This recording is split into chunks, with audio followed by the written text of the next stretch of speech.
일본에서 최근에 유행하고 있는 것이 있습니다. 그건 다름 아니라 어, 한글말을 따라하는 그런 것이 유행하고 있다고 합니다. 젊은이들 가운데서 더 그런다고 해요. 이 젊은 세대들이 유행하는 그 옮기는 말들 중에 그냥 이렇게 툭 튀어나오는 모습으로 사용하는 단어 중에 하나가 진짜입니다. 진짜? 예. 그러니까 진짜 뒤에는 일본 표현하는 거죠. 그런데 이제 일본 말로 맛있다, 오이시 하는 거를 진짜 오이시 이렇게 한다거나 섞어서 쓰거나 또는 진짜 맛있어 이렇게도 한다고 해요. 또 다른 단어 중에 하나가 대박입니다. 대박. 야, 와, 대박 이러는 거예요. 우리가 들을 만한, 우리가 많이 쓰는 단어를 다른 나라 사람이 쓴다고 하는 거 참 신기한데요. 그러나 그것보다도 더 우리가 생각해 봐야 될 것. 이 대박이라는 단어 이 도대체 뭔가? 어떤 사람들은 아, 이거 그냥 속어 아니야? 이렇게 생각해서 저도 좀 고민을 했습니다만은 그렇지만 기왕 하나님의 말씀을 들을 때, 듣게 할 때 여러분의 귀를 뚫고 들어가야 되잖아요. 예. 귀를 뚫고 들어가는 말씀이 여기에 박혀야 되잖아요. 설교자의 고민은 그렇습니다. 음악을 하는 사람은 음악의 내용 진심 다 좋습니다. 중요한 건 들려야 되거든요. 듣기 싫으면 내용이고 의미이고 와닿지 않아요. 그래서 좋은 음악으로 연주를 해야 해요. 그래야 귀가 열리고 열린 그 속에서 단어를 생각하고 뜻을 생각하고 그래서 감동을 먹게 되는 거잖아요. 설계에서도 동일합니다. 그래서 제가 말씀드리는 건 왜 저 대박이라는 단어를 썼나? 여러분 귀가 좀 뚫리라고. 뚫리고 여기까지 좀 닿았으면 싶어서 저 대박이라는 단어를 선택했습니다. 대박이라는 단어가 어디서 왔나 찾아봤더니 두 가지 설이 있대요. 첫 번째 설은 도박판에서 한꺼번에 뭐 싹쓸이를 했을 때 대박 맞았다 이런 표현을 쓴다고 합니다. 경험에서 나온 이야기는 아니에요. 두 번째 흥부전에서 대박 그 쓰러져가는 지붕 위에 큰 박이 열렸다. 큰 박이 열린 그걸 탔더니 그 안에 박 속이 있는 게 아니고 갖은 금은보화가 가득했다. 그래서 대박 터졌다. 대박 났다. 그렇게 유래됐다라는 썰이 있습니다. 뭐 어쨌든 어느 쪽을 택하든 기왕이면 후자가 좀 더 좀 낫겠죠. 전 앞쪽보다는 아 들으면 그 대박인데 라고 할 만한 일이 오늘 우리가 읽을 본문에 들어있습니다. 본문 끝자락에 나와 있는 오베데돔의 집이 대박 났습니다. 모두가 부러울 만한 일이에요. 근데 그것도 갑작스런 어떤 사고의 여파로 일어난 일인데 그것에서 깜짝 놀랄 만한 이런 일이 일어난 거죠. 그림 볼 때, 야, 참 별일 다 있다 라고 할 만한 그 일이 어떻게 전개된 건가? 그리고 그 속에서 도대체 무엇을 우리에게 심어 주시려고 이 말씀을 기록하셨나? 이것에 대해서 먼저 저에게 여러 다양하게 생각해 보고 또 의미를 이렇게 뭐라나요? 추려내도록 시간을 쓰게 하신 주님께서 오늘 그 안에 담겨진 내용들을 여러분과 함께 나누기 원하시는 줄 믿습니다. 우리 함께 그 본문으로 들어가 보도록 하겠습니다. 성경 역대상 13장 1절부터 14절까지의 말씀을 저와 여러분이 한 절씩 번갈아 읽도록 하겠습니다. 다윗이 천부장과 백부장 곧 모든 지휘관과 더불어 의논하고 다윗이 이스라엘의 온 회중에게 이르되 만일 너희가 좋게 여기고 또 우리의 하나님 여호와께로 말미암았으면 우리가 이스라엘 온 땅에 남아 있는 우리 형제와 또 초원이 딸린 성읍에 사는 제사장과 레위 사람에게 전령을 보내 그들을 우리에게로 모이게 하고 우리가 우리 하나님의 교회를 우리에게로 옮겨오자. 사울 때에는 우리가 교회 앞에서 묻지 아니하였느니라 하매 뭇 백성의 눈이 이 일을 좋게 여김으로 온 회중이 그대로 행하겠다 한지라. 이에 다윗이 애굽의 시골 시내에서부터 하맛 어귀까지 온 이스라엘을 불러 모으고 기럇 여아림에서부터 하나님의 교회를 메어오고자 할세. 다윗이 온 이스라엘을 거느리고 바알라 곧 유다에 속한 기럇 여아림에 올라가서 여호와 하나님의 궤를 메어오려 하니 이는 여호와께서 두 그룹 사이에 계심으로 그러한 이름으로 일컬음을 받았더라. 하나님의 교회를 새 수레에 싣고 아비나답의 집에서 나오는데 우사와 아히오는 수레를 몰며 다윗과 이스라엘 온 무리는 하나님 앞에서 힘을 다하여 뛰놀며 노래하며 수금과 비파와 소고와 제금과 나팔로 연주하니라. 기돈의 타작마당에 이르러서는 소들이 뛰므로 우사가 손을 펴서 궤를 붙들었더니 우사가 손을 펴서 궤를 붙듦으로 말미암아 여호와께서 진노하사 치심에 그가 거기 하나님 앞에서 죽으니라. 여호와께서 우사의 몸을 찌르셨으므로 다윗이 노하여 그곳을 베레스 우사라 부르니 그 이름이 오늘까지 이르니라. 그날에 다윗이 하나님을 두려워하여 이르되 내가 어떻게 하나님의 궤를 내 곳으로 오게 하리요 하고 다윗이 궤를 옮겨 자기가 있는 다윗성으로 메어들이지 못하고 그 대신 가드 사람 오베데돔의 집으로 메어 가니라. 하나님의 궤가 오베데돔의 집에서 그의 가족과 함께 석 달을 있으니라. 여호와께서 오베데돔의 집과 그의 모든 소유에 복을 내리셨더라. 아멘.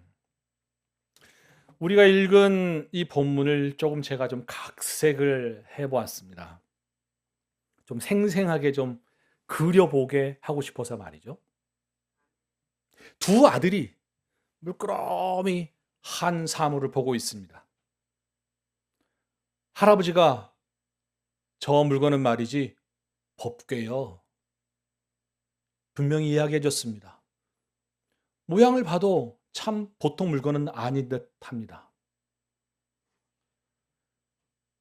아버지에게 저 법궤를 잘 지키라고 이스라엘 사람들이 와서 신신당부하고 갔다는 말도 들었습니다. 법궤를 지키라는 말들이 있기는 있었습니다만은 그래도 지나간 세월을 생각해 보면 그렇게 중요한 것 같지는 않습니다.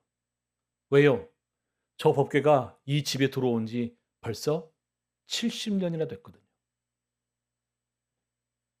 할아버지에게로부터 들은 이야기가 있습니다. 법궤와 얽힌 이야기. 한참 전으로 올라가서 엘리 제사장 때에 있었던 일입니다. 그때도 역시나 블레셋과 전투가 치열했습니다. 유다와 블레셋이 전쟁이 붙었는데 4,000명이 죽었습니다. 이스라엘 사람들이 이거 어떻게 해야 이 난국을 헤쳐갈 수 있을까? 어떻게 해야 우리가 전쟁에서 이길 수 있을까? 머리를 맞대고 궁리를 했습니다. 그랬다가 정말 좋은 대안이 생각났습니다. 하나님의 궤를 전쟁터로 가져오자. 싸움하는 이 자리에 저기 있는 하나님의 궤를 이리 모셔오자. 결정을 내리고 엘리 제사장에게 갔습니다. 궤를 가져가야 되겠습니다. 왜요? 4,000명이나 죽었는데요. 그래요?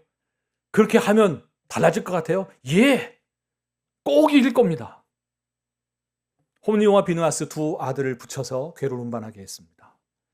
궤가 이스라엘의 진영으로 들어올 때에 온 군대가 큰 환호성을 질렀습니다. 그 환호성 소리만 갖고 싸움을 생각해보면 이스라엘이 이기는 게 당연하죠. 용기 백배하여 사기가 충만하여 그래서 우리는 이긴다. 왜? 우리에게는 하나님의 궤가 있다. 이렇게 이제는 싸움을 곧 이길 것 같았던 그들이었는데 아니 웬걸요? 싸우러 온 블레셋은요 눈에 불을 켰어요. 다들 혈서 쓰고 온 것 같아. 야, 저 이스라엘 군대에 하나님의 괴가 들어왔대. 그 괴는 보통 괴가 아니래. 그러니 말이지 우리 까딱하면 죽을 수 있어. 정신 단디 차리고 죽을 각오를 하고 임해라.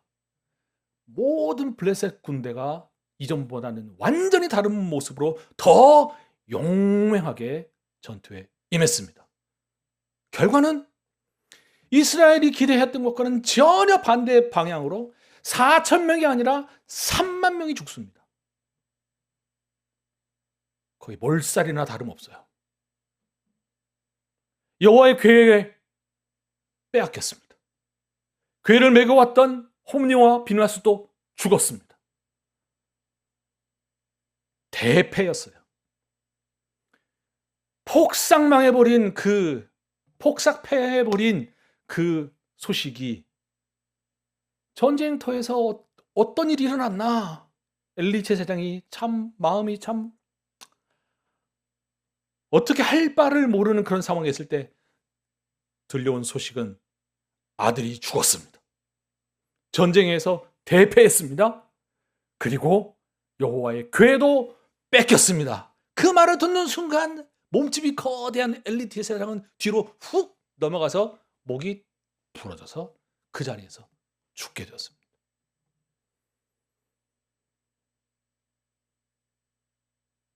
그 며느리 남편과 시동생이 다 같이 죽었다는 소식, 법궤도 빼앗겼다는 소식, 아버지도 지금 생사를 살려다는 소식 다 한꺼번에 엎친 데 덮친 격으로 들려오자 쇼크를 받아서 해산한 중에 그도 숨을 거둡니다. 하는 말이 하나님의 영광이 이스라엘을 떠나버렸다. 비참한 그런 말을 남기고 세상을 뜹니다. 빼앗겨버린 법궤는 블레셋 땅으로 전리품이 되어서 그들 가운데 들어가게 되었습니다.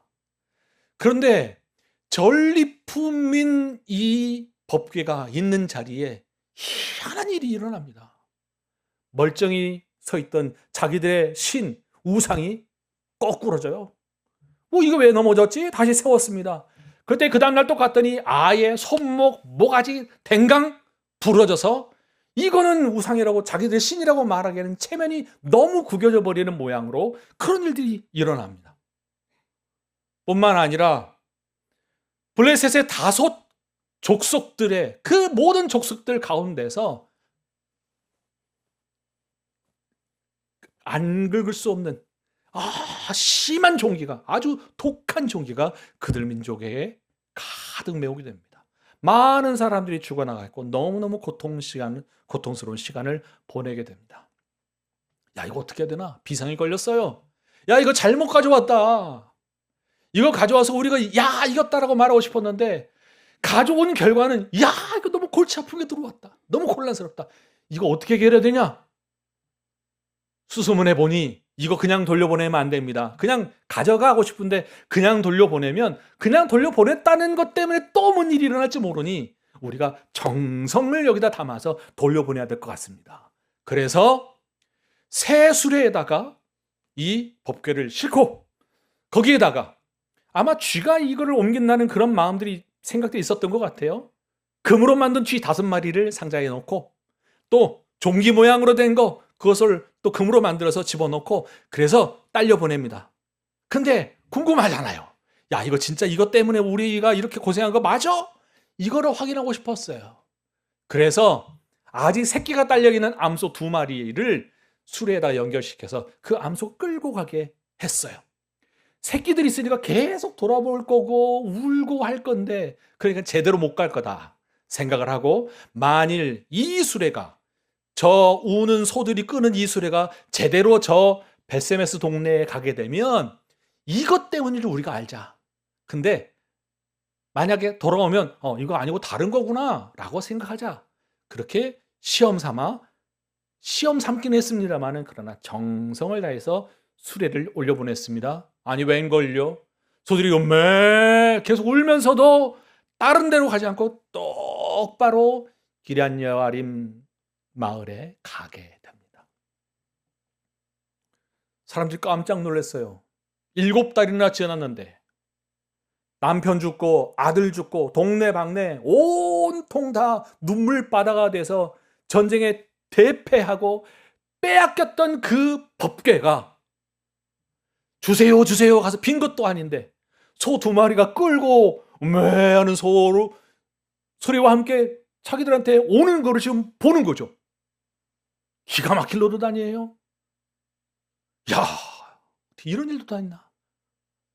그래서 하나님께서 이걸 다시 돌려보냈구나라는 그런 마음으로 수레를 뽀개서 장작을 삼고 암소를 잡아서 제물 삼아 하나님께 번제를 드립니다. 그런데 여전히 신기합니다. 야, 이거 어떻게 된 거야? 베세베스 사람들이 그 법궤를 한번 호기심 삼아 들여다보려고 했다가 그 마을 사람 70명이 통째로 다 죽게 됩니다. 야, 이거 또 곤란해졌습니다. 분명히 하나님께서 함께 하시는 그 증거들로 저 블레셋을 다 초토화시키고 의연하게 사람의 손을 빌리지 않고 이렇게 올라오는 그 궤 받아들였지만 지금 결과는 어땠어요? 마을 사람 70명이 몰살했어요. 그 전에는요, 전쟁에서 3만 명이 죽었어요. 이거를 받자니 또 무슨 일이 일어날 것 같고, 안 받자니 역시나 또 문제가 될 것 같고 골치 아팠습니다. 어쨌든 아비나답의 집, 아비나답이라는 사람을 선택해서 그 집에 이 궤를 맡깁니다. 그리고 당부합니다.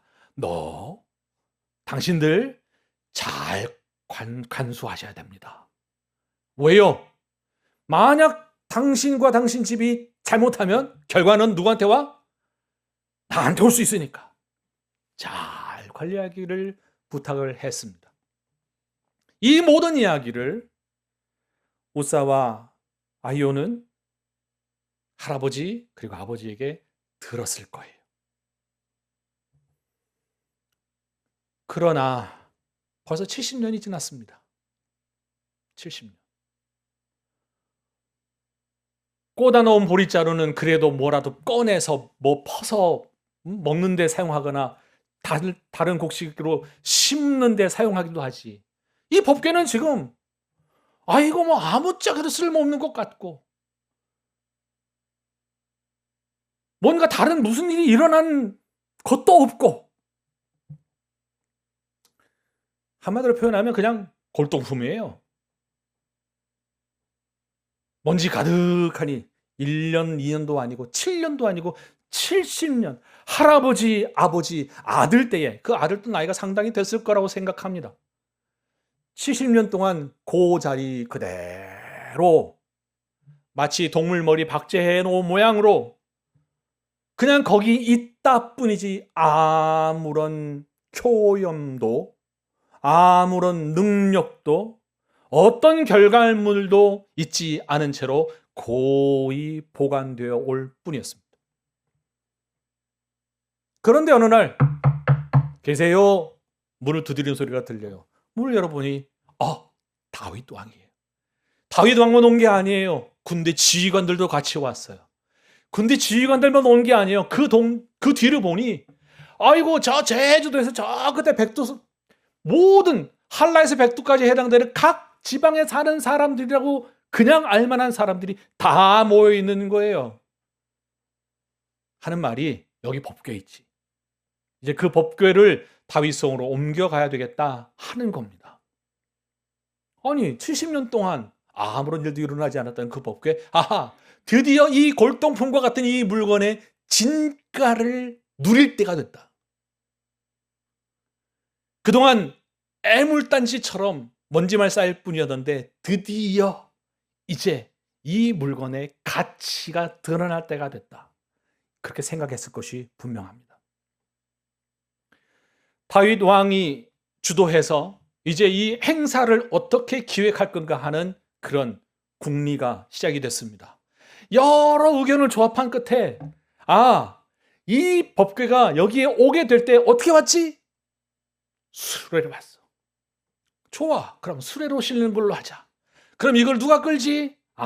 그래도 70년 동안 이 집에 있었는데 그 집안 사람이 하는 게 맞지 않겠어요? 어쨌든 동의가 됐습니다. 그래서 우사와 아히오가 그 수레를 끌기로 했습니다. 그 사람들에게 맡기지 않고 다윗은 온 사람들을 다 모아다가 정성을 다하기로 합니다. 춤출 사람, 악기 연주할 사람, 다양한 역할로 자기들의 정성을 다 쏟아붓도록 다윗은 이 행사를 기획했습니다. 당일이 됐어요. 소에다가 새 수레에다가 법궤를 옮기고 이제 이 두 아들은 이 모든 행사의 중심에 서서 그 법궤를 운반합니다. 모든 사람들이 다 주목해서 보고 있어요. 70년 동안 한 번도 보지 못했던 법궤, 하나님이 함께 하신다고 하는 그 법궤, 그 법궤를 끌고 있는 이 두 사람, 의도하지 않아도 그냥 눈에 보일 수밖에 없고 그냥 자기들은 대박나는 거예요. 그 모습 그대로 소들이 움직입니다. 수리도 따라 움직입니다. 아무 문제 없이 다윗 왕과 그 모든 백성들의 의도대로 잘 되어가는 듯 했습니다. 그런데 한 타작마당에 들어서자 소들이 갑자기 뛰기 시작해요. 소와 연결된 수레도 흔들렸습니다. 수레가 흔들리니 그 안에 실려진 법궤도 역시 흔들렸습니다. 법궤만 흔들린 게 아니고 지금 70년 만에 자기들에게 찾아온 이 기회, 그리고 왕이 주도해서 진행되고 있는 이 행사, 모든 것들이 지금 다 통째로 흔들리고 있는 판이에요. 사람들이 주목하고 있는 그때에 우사가 그 흔들리면 안 돼. 떨어지면 안 돼. 자기의 손을 펴서 그 일이 일어나지 않도록 막으려고 했습니다. 그냥 뻗는 정도가 아니라 그 법궤를 붙잡았어요. 땅에 떨어지지 않도록 붙잡았어요. 그래서 문제가 해결되는 것처럼 보였습니다만은, 그러나 또 다른 결과가 찾아왔습니다. 우사가 그 자리에서 즉사하고 말았어요. 누가 봐도 이거는 하나님이 분노하셨다라고 할 만큼 그 몸이 찢겨졌대요. 처참한 죽음을 우사는 당하게 됩니다. 여기까지 지금 우사와 관련된 이야기를 제 나름대로 생각해서 여러분에게 말씀을 드렸어요. 시비 오지 마세요. 이렇게 됐을 거 아니야? 라고 상상의 나를 펴서 여러분에게 같이 말씀을 드렸습니다. 자, 근데 이 다음이 어떻게 돼요? 오벳 에돔의 집에 이 법궤가 가게 되죠. 다윗이 화가 많이 났습니다. 정성을 쏟아서 이 하나님의 교회를 다윗성으로 옮겨와야 되겠다라고 정성을 쏟고, 많은 사람들, 거기는 온 이스라엘, 온 무리, 이런 단어들을 의도적으로 성경은 배치해 놨어요. 함께 모여서 이 일을 진행하도록 그렇게 다 기획하고 진행을 하게 됐는데 사고가 터진 거예요. 화가 머리끝까지 났어요. 그게 하나님께 났는지 아니면 이 행사가 망쳐버린 것 때문에 났는지 그거는 성경이 말을 하고 있지 않습니다만, 아무튼 그렇게 정성을 쏟아버린 그 행사가 다 뒤엎어졌으니 화가 날 만도 합니다. 그리고 말을 합니다. 야, 이거 하나님의 교회를 어떻게, 나도 감당 못하겠네. 그러고서 다윗은 자기 집으로 가버렸어요. 덩그러니 길 위에 법궤는 그대로 있습니다. 수레에 실린 채로. 이거 어떻게 해야 돼요? 사람들이 생각했습니다. 야, 이거 전에 가드 사람 블레셋 지방에서부터 올라왔으니 혹시 안전하게 이 수레가 옮겨지게 된 경험이 있는 사람에게 한번 물어보자. 다윗이 왕이 되어서 역시나 블레셋과 싸움을 했고, 블레셋 진영에 있었던 사람들도 많이 이스라엘 안에 살게 됐을 것이라고 생각을 합니다. 오벳 에돔이 실제로 블레셋 진영의 가드 사람인 이방인이냐 아니면 레위인이냐 여러 해석이 분분하긴 합니다만은, 어쨌든 성경은 가드 사람이라고 표현을 했습니다. 어휴, 당신이 그 동네에 살았잖아 라고 하는 그 이유 하나가 연결고리였다고 생각이 되어져요. 가드 사람 오벳 에돔의 집에 가게 하자. 그나마 안전하지 않을까라고 생각을 하고 오벳 에돔의 그 법궤가 들어오게 됐습니다. 오벳 에돔의 입장에서는 이건 난리 난 거예요. 이게 심상치 않아. 왜요? 방금 전에 몸이 찢겨 죽은 사고를 경험했잖아요. 생생하게. 머리가 쭉 뼈었습니다. 이거 큰일 났네. 큰일 났네. 가족들을 다 불러 모읍니다. 야, 오벳, 오씨 집안 다 모여. 다 모여. 너네들 오늘 무슨 일 있었는지 알지? 방금 전에. 뭐하고 관련된 건 줄 알아? 바로 저 물건 때문이야. 우리 지금 큰일 났다. 큰일 났다. 당부합니다. 이 괴는 하나님이 함께 하신다고 하는 그런 의미를 담고 있대. 아니, 의미를 담고 있는 정도가 아니라 진짜인 것 같아. 그러니 바짝 긴장해라. 진짜로 하나님이 함께 하신다면 우리는 지금 하나님이 우리 집에 있는 거나 다름없다. 그러니 너네 말 조심, 행동 조심, 마음 조심. 얼마나 단단히 단도리를 했겠어요. 근데 놀라운 것은 이 오베데돔에 하나님의 궤가 머물렀 3개월의 기간 동안 놀라운 일이 일어납니다. 사람들이 말합니다. 야, 복 받았네. 대박 났네, 저 집. 왜? 하나님의 궤가 거기 들어갔는데, 야, 저 집 잘 된 거 봐. 문제도 없고, 야, 재산이 늘어나고, 가족들도 늘어나고, 대박 났군. 이렇게 사람들이 다 말을 하기 시작했어요. 여기까지가 오베데돔의 집과 관련된 이야기를 여러분에게 또 나눴어요.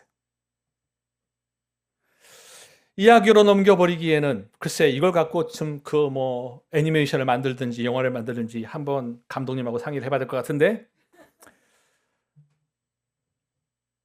이 이야기를 곰곰이 생각하고 저 나름대로 각색도 해보면서 이 속에 담겨진 의미가 있다. 놓치지 말아야 될 것이 여기 있구나 하는 생각을 하게 됐습니다. 하나님께서 오베데돔의 집에 축복을 내리시게 된 이 사건, 물론 다윗 왕과 관련되었기 때문에 의도적으로 성경은 다윗에 대한 표현을 훨씬 더 많이 싣고 있습니다. 그러나 사건의 진행된 시간의 길이로 놓고 보자면 한쪽은 70년의 세월이 켜켜이 쌓여져 있고요. 그와 대조적으로 3개월이라고 하는 또 다른 기간이 거기에 기록되어 있어요.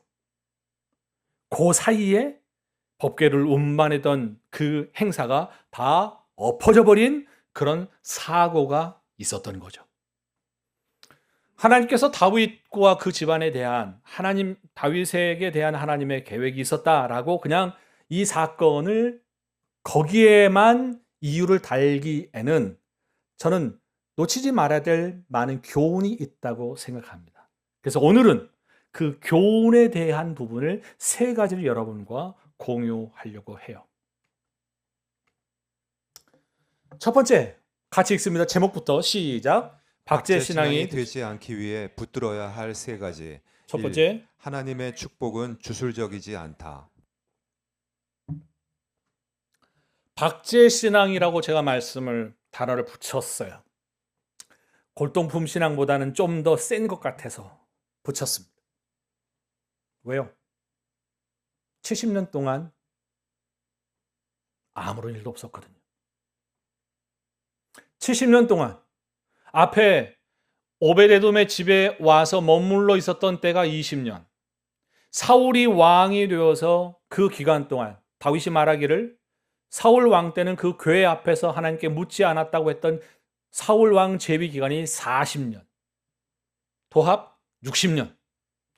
그리고 다윗이 왕이 되어서 궤를 옮겨오자라고 결정하는 데까지 걸린 시간이 10년. 도합 70년의 세월이 거기에 머물러 있어요. 여러분 이거 아세요? 뭐예요? 복어? 북어. 북어와 저 명주시를 출입문에다 저렇게 걸어놓는 것은 주술적인 의미가 있다고 합니다. 아니, 의미가 아니라 주술적인 힘이 있고 주술적인 효과가 있다고 믿는 사람들이 저렇게 걸어놓는다고 합니다. 악귀를 쫓아준대요. 복은 들어오게 한대요. 야, 그래 얼마나 좋아. 딱 한 번 걸어두면 땡! 걸어놨으니 지가 알아서 쫓아내고 지가 알아서 들여보내는, 그죠? 얼마나 편리해요. 근데 마치 저런 모습처럼 저런 의미와 저런 효과를 누리는 대상으로, 누리는 방법으로 하나님을 그렇게 간주해서는 안 된다 하는 것입니다.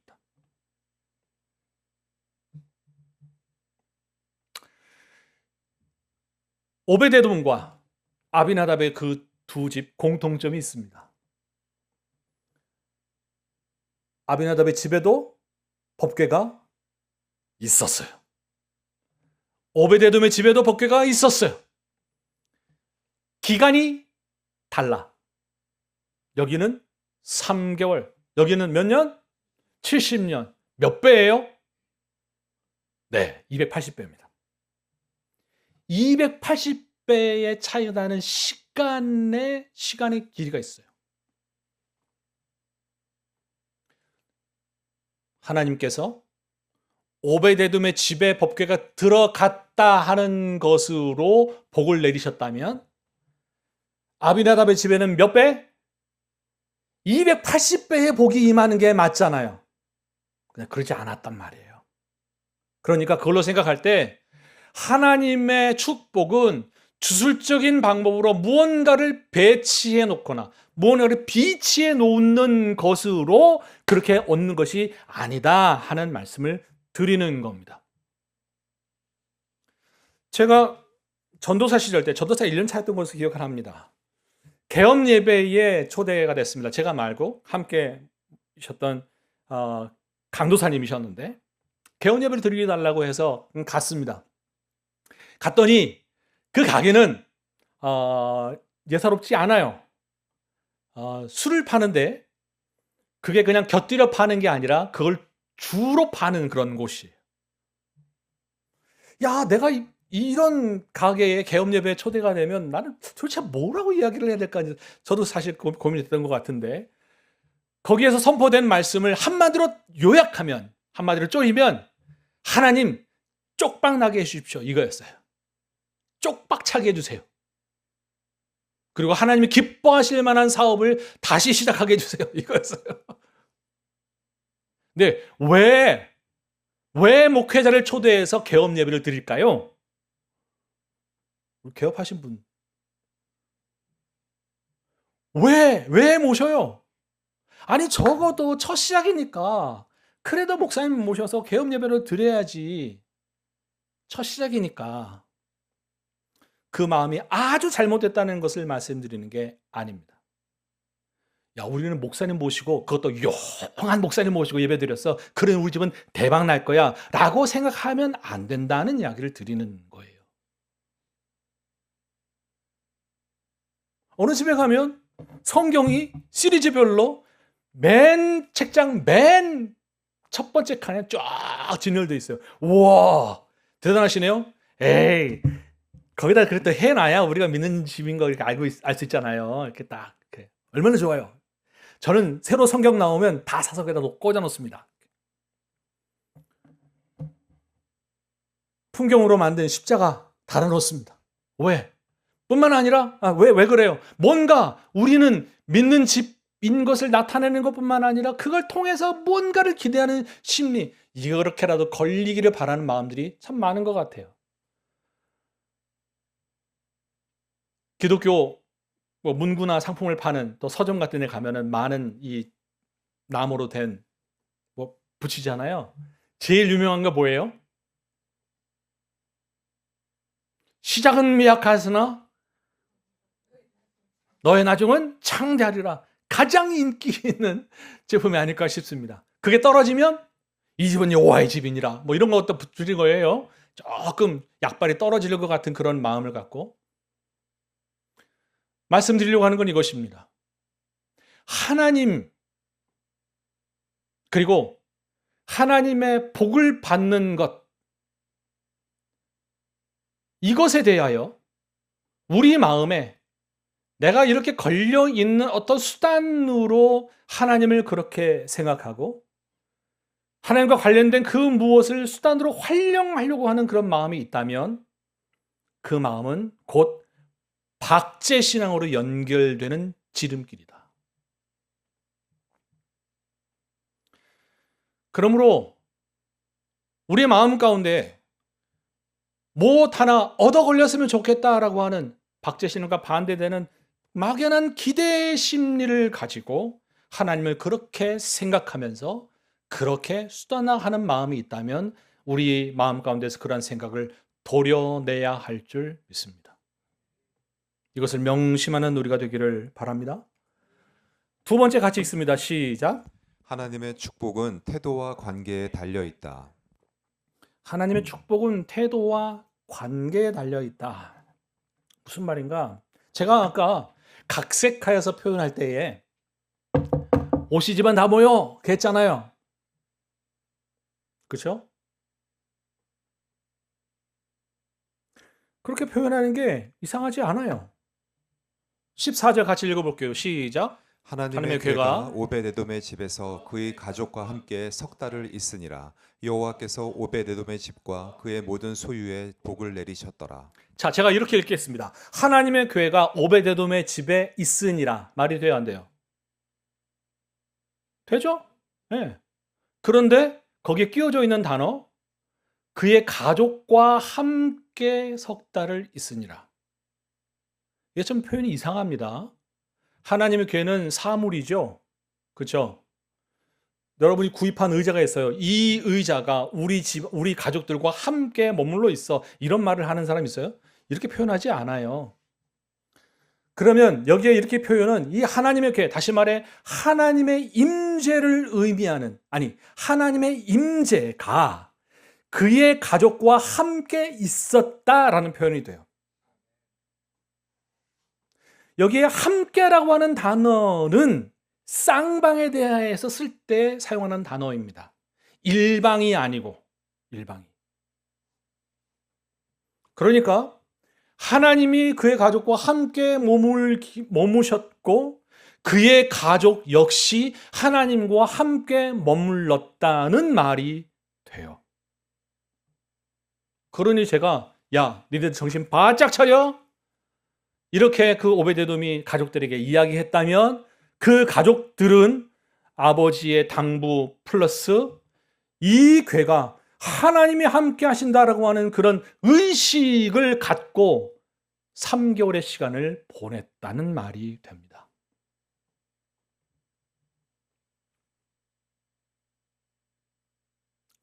바로 그 속에 무엇이 있었겠나? 무엇이 있었겠나? 떠올릴 말씀이 있습니다. 사무엘상 2장 30절 사무엘이 엘리 제사장에게 했던 말이에요. 같이 읽습니다. 시작. 그러므로 이스라엘의 하나님 나 여호와가 말하노라. 내가 전에 네 집과 네 조상의 집이 내 앞에 영원히 행하리라 하였으나 이제 나 여호와가 말하노니 결단코 그렇게 하지 아니하리라. 나를 존중히 여기는 자를 내가 존중히 여기고 나를 멸시하는 자를 내가 경멸하리라. 엘리 집안의 한 이야기라고 말씀을 드렸어요. 하나님께서 하신 약속이 있습니다. 내 집과 내 조상의 집이 내 앞에 영원히 있으리라. 약속이 있었습니다마는 야, 너하고 네 아들들 하는 꼬라지를 보니 내가 절대 그 약속을 내가 못 지키겠다. 이렇게 하나님이 엘리 제사장에게 말하는 거예요. 경고해요. 나를 멸시하는 그 행위를 멈춰라. 경고뿐만 아니라 살 길도 열어줘요. 나를 존중해라. 그렇게 엘리 제사장에게 했던 그 말. 그러나 엘리 제사장과 그리고 두 아들 그리고 온 이스라엘은 하나님을 멸시하는 그 길을 택합니다. 하나님의 교회, 하나님의 임재를 전쟁의 수단으로 바꿔요.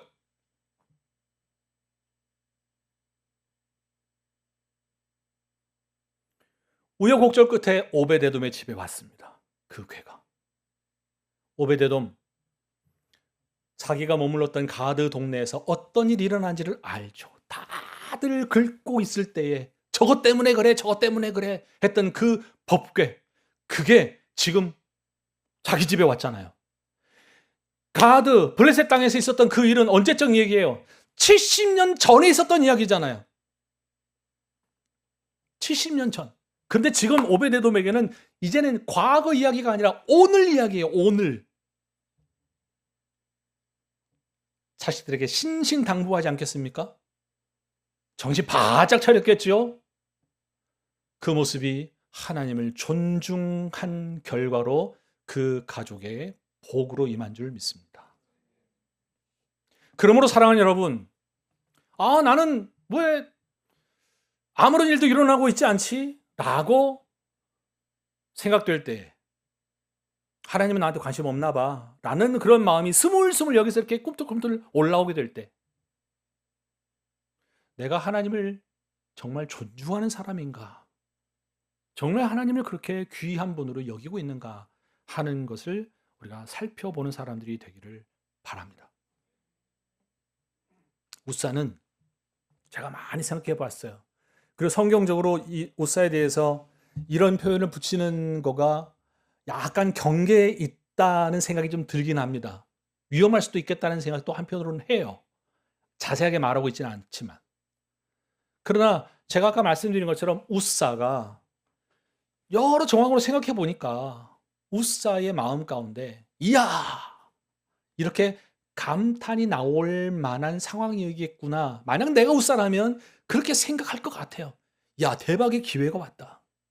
드디어 우리 가문에 70년의 묵은 이 진가가 드러날 때가 됐다. 어깨에 으쓱할 만한 그런 시간으로 생각했겠구나. 저는 그렇게 여겨집니다. 그러나 그 웃사는 그 혼자만의 생각, 그 혼자만의 판단이 아니라고 생각하는 것이 70년 전에 법궤를 자기 마음대로 사용하려고 했고, 이걸 통해서 자기들의 승리를 거머쥐려고 했던 이스라엘의 연장선에 이 웃사가 있는 것을 생각할 때에 하나님은 법궤를 빼앗기게 함으로 이스라엘에게 정신 차리게 하기를 원하셨고, 야, 그 법궤가 능력 없는 거였어? 라고 오해할까봐 블레셋 땅에서 그 사람들을 완전히 다 뒤집어 놓으시고, 야, 다시 왔네? 했는데, 마음 긴장감이 풀어질 만한 그때에 빼꼼히 법궤를 들여다보려고 했던 베세메스 사람 70명이 죽게 하고, 결코 하나님은 사람의 뜻대로 호락호락 넘어가는 분이 아니라고 하는 것을 하나님 스스로 입증해 내신 거예요. 바로 그 끝자락, 이스라엘의 의도와 연결되어 있는 이 끝자락에 웃사가 있는 게 아닐까라는 생각을 조심스럽게 해봅니다. 사랑하는 여러분, 하나님을 동원의 대상으로 여기지 마시길 바랍니다. 그것은 하나님을 경멸하는 거예요. 멸시하는 거예요. 하나님을 존중하는 사람들이 되시기를 바랍니다. 존중과 멸시는 순서의 차이가 있어요. 순서의 차이. 내가 먼저냐? 하나님이 먼저냐? 다윗은 이스라엘 온 민족을 동원했습니다. 온 정성을 다했습니다. 그러나 그 열심을 갖고 궤를 운반할 것이라고 생각했습니다마는 그것은 자기 중심의 생각이었어요. 자기 중심의 생각으로 하나님의 궤를 다루려고 했습니다. 의도한 건 아니라 하더라도 지혜와 지식이 부족한 것이라고 말할 수 있겠습니다만 결과적으로는 하나님을 멸시하는 행위가 되었기 때문에 그 판이 엎어진 겁니다. 하나님을 존중하는 사람, 하나님을 가장 우선으로 여기며 사는 사람인 줄 믿습니다. 바로 그 사람이 여러분 되시기를 주의 이름으로 축복합니다. 세 번째, 박제 신앙이 되지 않기 위해 붙들어야 할 세 가지. 세 번째 같이 읽습니다. 시작. 하나님을 시간, 장소, 예식 속에 제한하지 않아야 한다. 시간과 장소와 예식 속에 제한하지 않아야 한다. 박제는 과거형입니다. 과거형이에요. 그리고 붙어있는 그 벽에 제한적입니다. 그 장소에 가야만 볼 수 있어요. 그 장소에 가야만 발견돼요. 하나님을 그런 존재로 우리가 박제시켜버리면 안 된다는 말씀을 드리고 싶습니다. 개척교회 몇 명 되지 않는 멤버들 가운데 담임 목회자의 친구인 분이 있었습니다. 저도 같이 있었으니까 주일 예배를 끝나고 같이 식사하는 자리에 박시성을 가진 집사님이 목회자 한 강도사님에게 질문을 했습니다. 한 강도사, 내가 질문 안 해도 돼? 해. 얼마든지. 늘 질문이 있었거든요. 얼마든지 해. 간증이 있어? 간증이 있지. 간증 없는 사람이 어딨어. 내가 한 10년 전에 말이지. 그거 말고 따끈따끈한 거. 또 뭘 시비를 걸려고 그러나. 따끈따끈한 거? 지난 한 열흘 됐을까? 아니, 그거 말고 더 따끈따끈한 거. 1시간 전 거? 10분 전 거 있어? 10분 전 거? 제가 그 질문을 하는 집사님 보면서 또 시작이다 이런 마음이 그때 들었었어요. 그런데 그 질문을 나중에 곰곰이 생각해 보니까 무슨 의도를 갖고 그 질문을 했는지를 알겠더라고요. 하나님에 대하여 나는 내 친구인 당신 안에서 하나님이 옛날에 역사하셨던 하나님인 그 이야기 말고 지금 당신 안에서 꿈틀대고 있는 그 하나님의 이야기를 난 듣고 싶어. 그 마음으로 질문을 했다고 생각이 되어져요. 자, 만약 여러분들이 그 질문을 받아도 생각해요. 자, 우리 그래, 호명하지 않을게. 간증 있어? 라고 질문을 툭 던지면 갑자기 식은땀이 삐질 날 수도 있어요. 어떤 걸 간증이라고 해야 되나? 내가 다리 부러져서 난 것도 아니고 고민이 많아집니다. 그러나 거기에 머물지 않고 제가 여러분에게 드리고 싶은 도전은 과거형의 간증, 과거형의 스토리가 아니라 심지어 오늘 이 시간에 내 안에서 역사하고 계시는 그 하나님에 대한 이야기가 우리 안에서 계속 만들어져 가게 되기를 여러분에게 도전드리고 싶습니다. 오베데돔이 긴장했던 이야기, 아까 말씀드렸죠. 오베데돔에게는 70년 전의 이야기가 아니에요. 그때 그 사건, 그들의 그 사건이 아니고 지금 오늘 우리의 사건인 거예요. 내가 오늘 죽냐 사냐의 문제로 지금 오베데돔은 임했단 말이에요.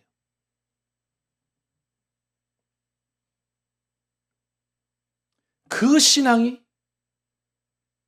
그들에게 복으로 다가왔습니다. 사람들이 말합니다. 대박 났네. 그러나 여러분, 우리에게는 하나님이 주신 그 복으로 인한 대박 났네라고 하는 그것보다 더 큰 것이 있습니다. 초대박이라고 할 수 있는 사건. 하나님이 우리와 함께 하신다. 임마누엘. 하나님이 우리와 함께 하신다. 그 초대박의 사건을 늘 누리며 사는 자들이 바로 여기에 계신 여러분 아닙니까? 그 임마누엘 하시는 그 하나님으로 인한 임재의식을 갖고 사는 여러분이 되시기를 주의 이름으로 축원합니다. 안타까운 것은 과거의 일, 과거에 하셨던 그 하나님에 대한 이야기 정도로 머물거나 또는 장소, 예식, 나 오늘 교회 갔다 왔어. 교회당 다녀왔어. 오늘 예배 드렸어. 그러니 오늘 우리는 할 일 다 했다. 끝. 이렇게 되어버리면 그거는 하나님을 계속 저 한 구석에다가 모셔놓는 그런 연습을 하는 거나 다름없다는 거예요. 임재의식을 갖고 사는 여러분이 되시기를 바랍니다. 한 가지 이야기만 더 드리고 마무리하겠습니다. 파푸아뉴기니라는 나라에 이리안자야라는 부족이 있습니다. 이 부족은 조상신을 섬겨요. 조상신. 근데 이 부족의 독특한 행동을 제가 들은 바가 있어서 말씀드리고 싶어요. 이 사람들은요, 문을 확확 열지 않아요. 문 연다는 뭔가를 액션을 하고 문을 열어요. 왜? 문 밖에 우리 조상이 서 있다가 맞을까봐. 그래서 확 열지 않아요. 절대. 문을 내 쪽으로 당겼어도 내가 확 들어가지 않아요. 내 조상님이 들어가시려다가 나랑 어깨를 붙여가지고 튕겨나가시면 곤란하잖아. 그래서 한꺼번에 막 들어가지 않아요. 먼저 가시죠. 이런 마음으로 이런 행동들을 한다고 해요. 의자가 있어요. 앉을 만한 곳이 있어요. 덜썩 앉지 않는다고. 왜요?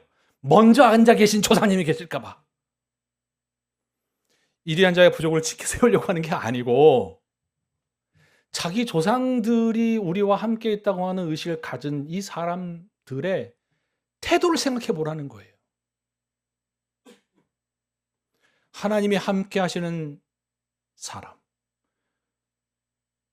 오베데돔 그의 가족과 함께 하나님의 교회가 석 달을 거기에 머무니라. 하나님이 여러분의 삶에, 여러분의 가정에 하나님이 지금 계속 머물러 계시는 줄 믿습니다. 하나님이 여러분과 함께 하시는 그 증거들로 여러분의 삶을 채우기를 기뻐하시는 분인 줄 믿습니다. 그 하나님을 벽에다 박제시켜 버릴 거냐? 아니면 초대박인 신앙으로 누리며 살 것이냐? 이 선택이 바로 우리에게 있습니다.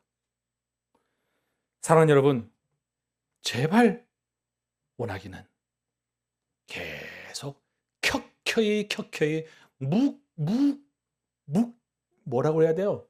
묵어버리는 신앙으로 그렇게 가지 않으시고 매번 새롭게, 날마다 새롭게 초대박의 현장을 누리며 사는 여러분이 되시기를 주의 이름으로 축원합니다.